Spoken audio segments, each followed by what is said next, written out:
Tatawagan po si Father Ariel, Father Yasin, Senior James, ang boss natin, mag-boss.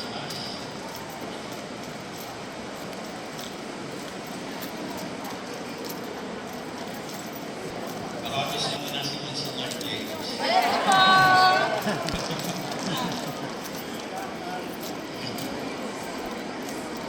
Father Ariel, nasa pula niyo.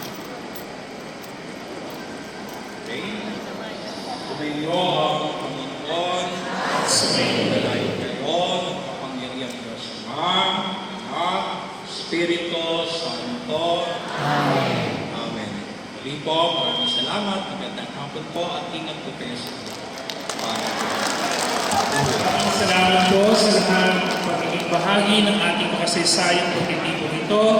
Magsama-sama po tayong patuloy na maging ambassador ng hope sa ating mga komunidad. And nagpapasalamat tayo sa Diyos.